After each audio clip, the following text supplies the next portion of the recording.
Good morning, viewers. You're now watching Hornbill TV's Morning Pulse. Ahead of the upcoming budget, India partner Saloni Roy says that the government is likely to go beyond GST and deploy customs measures to boost manufacturing and exports. She expects fresh initiative to support domestic manufacturing, including possible rate rationalization.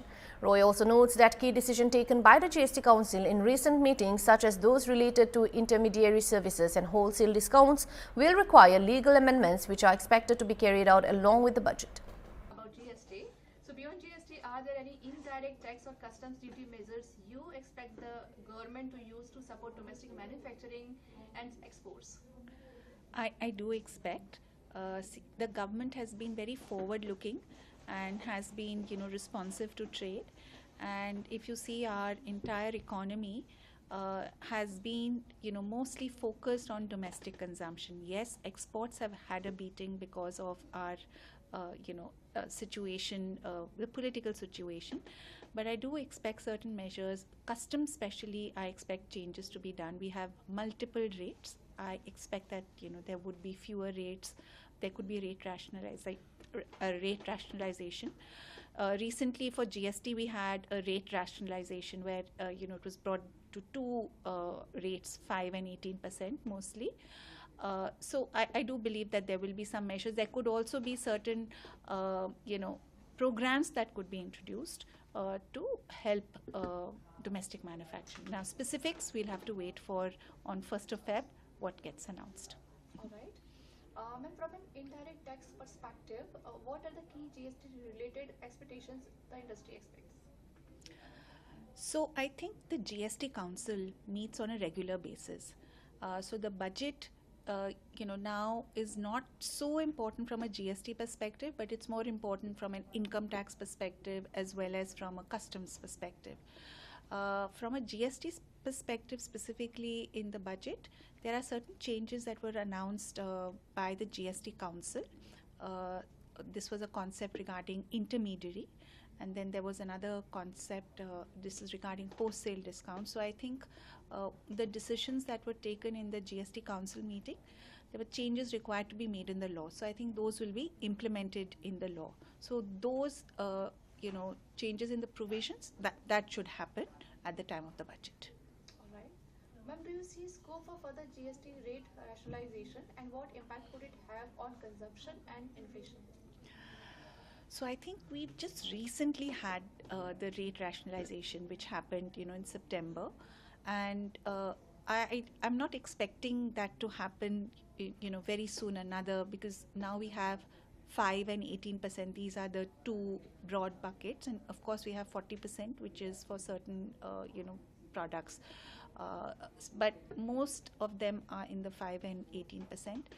I'm not expecting, because 5 is essentially for essential goods and 18 is for other non-essential, and 40 is essentially for luxury products or sin products as they're called. So it's in that range. So as of now, I don't expect any further rate rationalization to be undertaken by the government at this point. Maybe, at a subsequent, maybe time, then there could be some rate. But at this point, I don't expect. Okay, ma'am. Ma'am, another question. So there are several sectors which have been seeking relief on inverted duty structures. How likely is it that the budget addresses this issue? I'm hoping that, budget can address this issue. There are certain sectors, pharma, agriculture, where there is this acute issue. What has happened is the output gets taxed at a lower rate, but the inputs get taxed at a higher rate, and which leads to increase in costs. So the reduced rate, the output rate, doesn't really have the necessary effect. So I'm hoping that there would be certain measures taken to rectify this. I'm hoping that the budget is able to address it. If not the budget, then at least hopefully soon. All right. So here we are at our last question. What changes you expect in GST compliance and litigation management to improve ease of doing business? I think the main area where taxpayers face a challenge has been of late registration. Some measures were introduced recently to help on this easier registration. But I also understand the tax authorities, they need to be careful that we don't have fraudulent invoices, fraudulent taxpayers. So those aspects need to be taken care of. The main area is tribunals which were to be set up, litigation, dispute resolution, that needs to be firmed up. Though there has been progress in this area, we still need to see it actually take effect.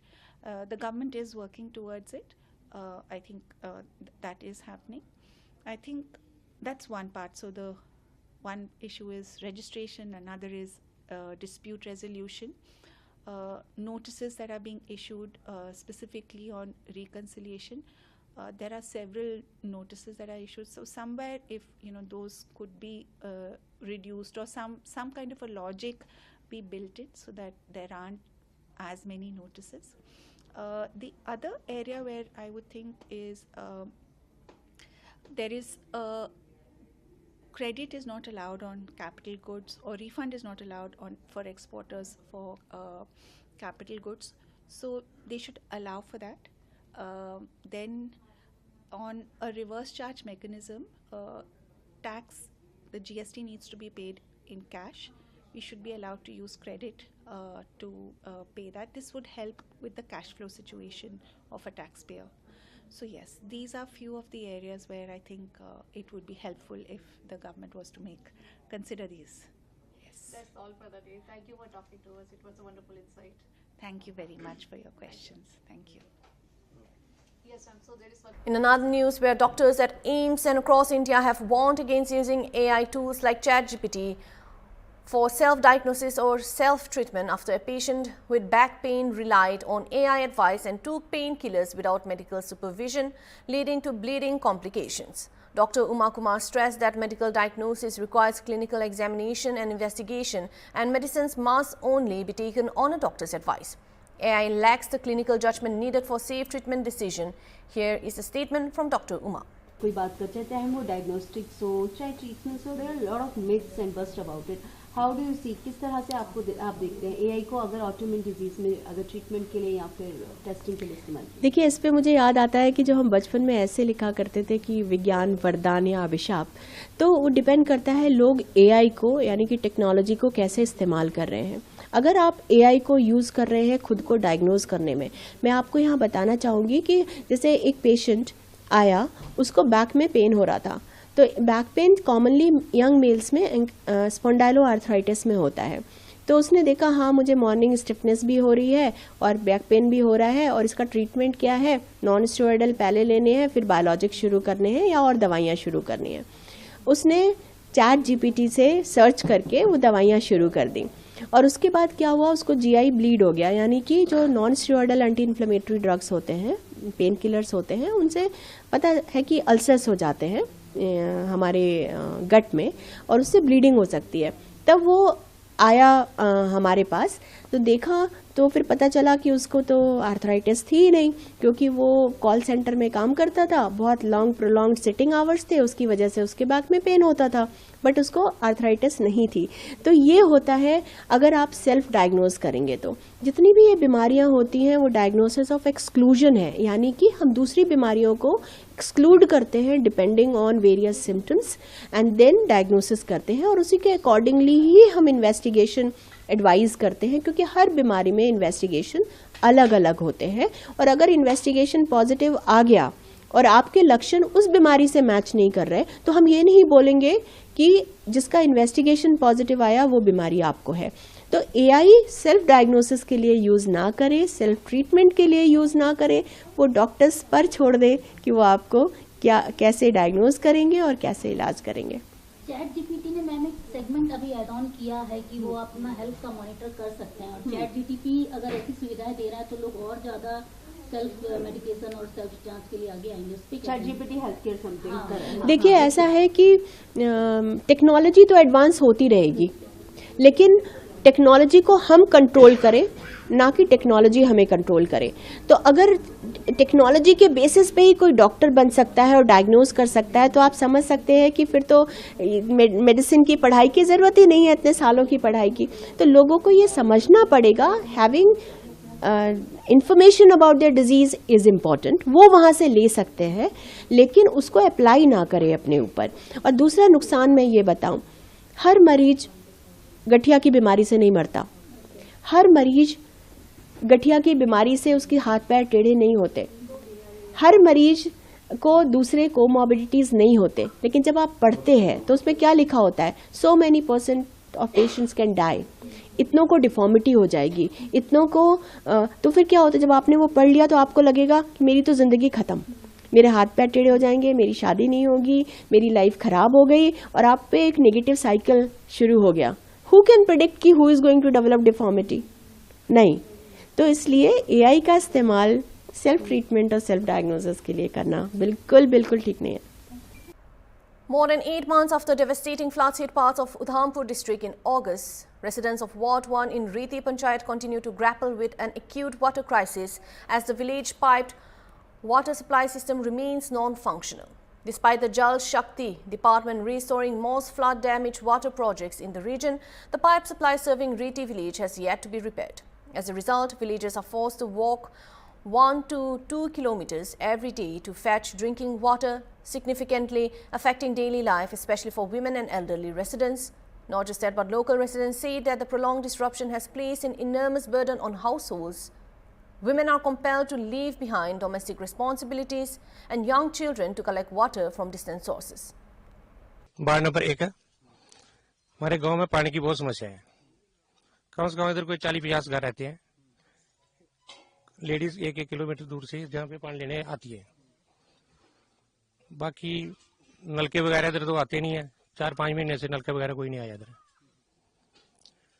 और हम यही appeal करते हैं कि पानी हमारे जल्दी से जल्दी कोई नलके वाली स्कीम पहुंचे।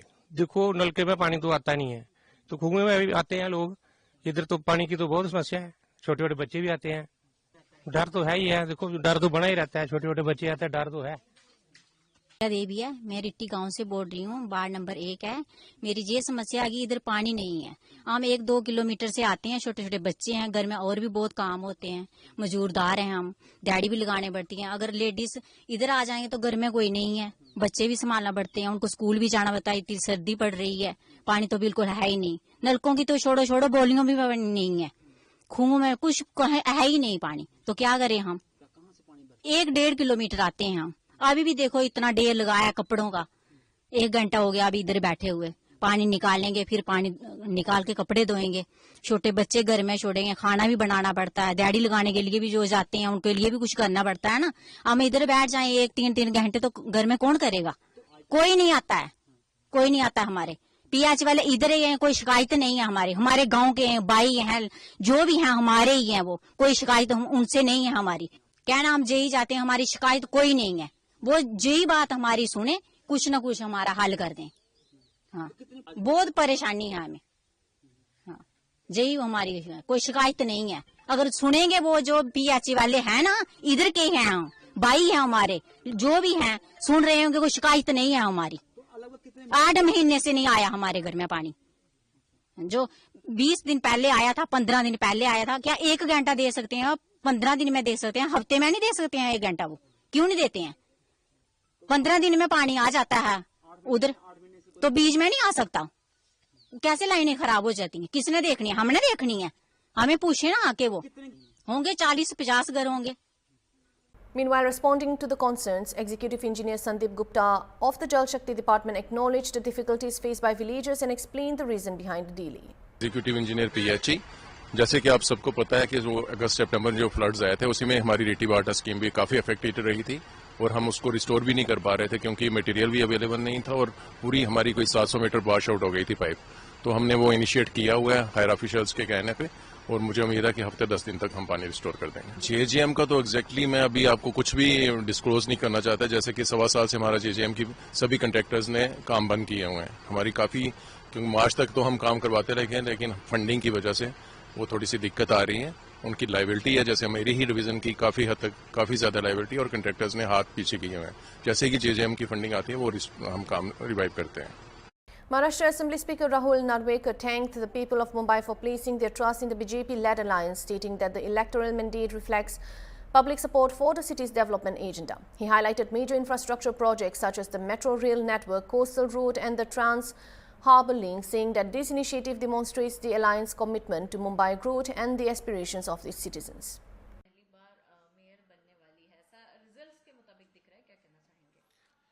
सर्वप्रथम तो मैं मुंबई की तमाम जनता की ओर से की प्रति धन्यवाद कहना चाहूँगा, उनके आभार मानना चाहूँगा कि उन्होंने मुंबई वासियों ने भारतीय जनता पार्टी गठबंधन के ऊपर विश्वास रखते हुए संपूर्ण बहुमत भारतीय जनता पार्टी गठबंधन को मिलते हुए दिख रहा है। ये वोट जो है, ये मैंडेट जो है, ये कॉल जो है, ये मुंबई के विकास के लिए दिया गया है।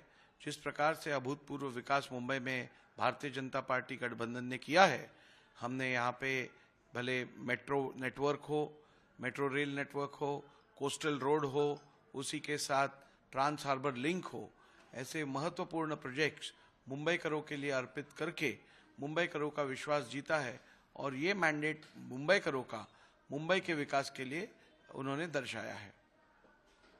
सर, यूबीटी नेता संजय राउत ने जो है भाजपा की बढ़त को लेकर जो है तंज कसते हुए कहा कि ये जो सिस्टम है काउंटिंग का, ये बहुत ही सीरियस है और ये ठीक नहीं है इस तरह से काउंटिंग, और पहले ही जो है भाजपा रिजल्ट के पहले ही जो है सेलिब्रेशन कर रही है। इस तरह से ये कोड ऑफ कंडक्ट का उल्लंघन है। किस तरह है ये तो नाच ना आए आंगन टेढ़ा की कहानी है।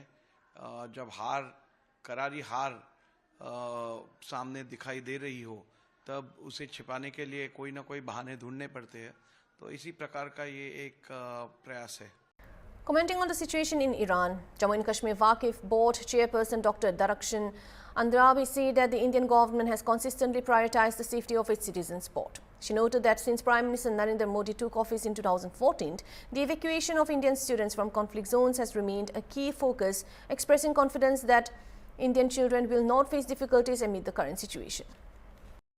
ईरान के बीच में बड़ी कशीदगी चल रही है इस टाइम, क्या पैगाम रहेगा यहाँ से आपका? और बहुत सारे बच्चे हिंदुस्तान के वहाँ पे है, बहुत परेशान है, उनके बहुत बड़ा सवाल है और मेरा डिपार्टमेंट बहुत छोटा है और मैं छोटे डिपार्टमेंट को देख रही हूँ, लेकिन बच्चों का जहाँ तक सवाल है, आपने देखा हमारे पीएम साहब 2014 से जब भी ऐसी कोई कशीदगी रही कहीं पे भी, चाहे वो किसी भी जगह रही, तो हमारे प्राइम मिनिस्टर साहब की ये नीति रही है कि पहले स्टूडेंट्स को बाहिफाजत लाया जाता है, कभी भी किसी भी बच्चे को बेसहारा नहीं छोड़ा गया। और हमारी फॉरेन मिनिस्ट्री भी और हमारे प्राइम मिनिस्टर साहब भी इसमें पहले सफ में रहते हैं और बच्चों को ले आते हैं, तो मुझे नहीं लगता है कि हमारे हिंदुस्तान के बच्चों को कोई तकलीफ होगी।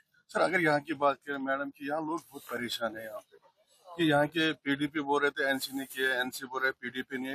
ग्राउंड लेवल पर अगर देखा जाए तो कोई काम ठीक से ढंग से नहीं हो रहा है, लोग बहुत परेशान सफर कर रहे हैं। लोग बिजली की भी वजह से भी परेशान है, गैस की भी वजह से भी परेशान है, नौकरी के हवाले से भी परेशान है। क्या कहेंगे इस हवाले से? देखिए, जब 2005 अगस्त 19 के बाद यहाँ पे लेफ्टिनेंट गवर्नर साहब ने चार्ज संभाला, तो और यहाँ पे बिल्कुल काम शुरू में तो लोगों को लग रहा था नहीं होंगे, लेकिन बहुत अच्छे तरीके से काम हो रहा था। फिर लोगों ने कहा नहीं, इलेक्शन होने चाहिए, तो डेमोक्रेसी का एक प्रोसेस रहता है, तो डेमोक्रेसी में एक इलेक्शन हुआ, लोगों ने मैंडेट दिया एक मखसूस पार्टी को कश्मीर में और एक पार्टी को जम्मू में।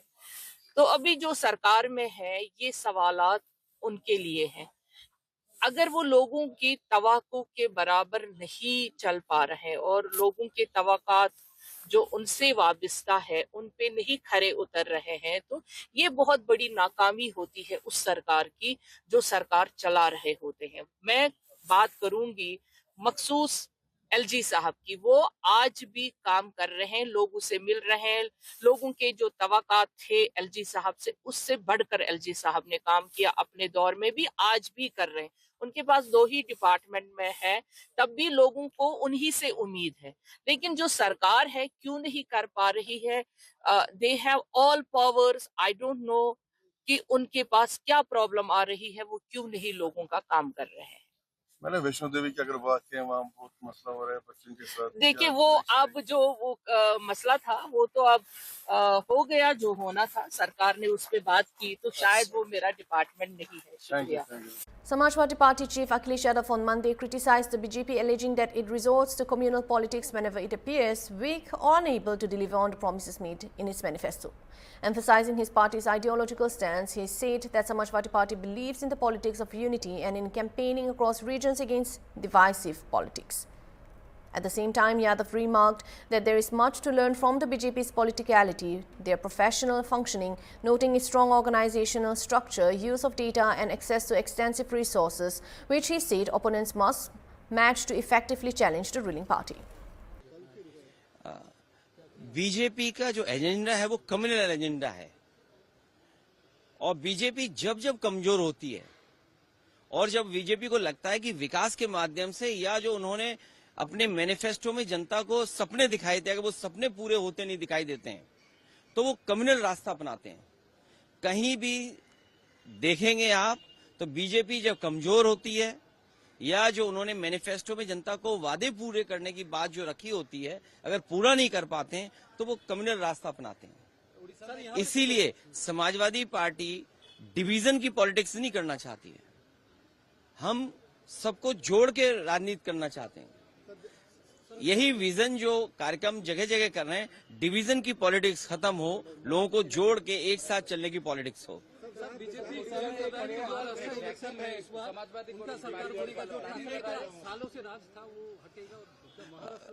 बीजेपी से सीखने को भी बहुत कुछ है। वो पॉलिटिकल पार्टी नहीं है, वो पॉलिटिकली प्रोफेशनली रन करते हैं अपने आप को। और जो नया जमाना है डाटा चोरी का, कभी सोचा था आपने 5 साल पहले, 3 साल पहले कि इलेक्शन होने जा रहा हो, कोई पॉलिटिकल पार्टी अपनी एजेंसियां लगाए और डाटा चोरी करने के लिए जाएं? तो ये नए तरह की चीजें, प्रोफेशनल पॉलिटिक्स करती है बीजेपी। बीजेपी प्रोफेशनल गिनती करके, डेटा पे एक एक बिंदी बैठा करके तब फैसला लेते हैं। इसलिए जिसको हराना है बीजेपी को, उसको उसी तरीके से तैयारी करनी पड़ेगी। और बीजेपी का रिसोर्सेज की कोई कमी नहीं है। उड़ीसा उनके हाथ में, तो रिसोर्सेज की कहां कमी होगी? जो जिस स्टेट पर भंडार हो नेचुरल रिसोर्सेज का, और वो जनता के लिए आए, गरीब जनता के लिए रिसोर्सेज इस्तेमाल हो। लेकिन बीजेपी अपने आप को मजबूत करने के लिए रिसोर्सेज यूज करती है। That's all for now. For more news, keep watching Hornbill TV.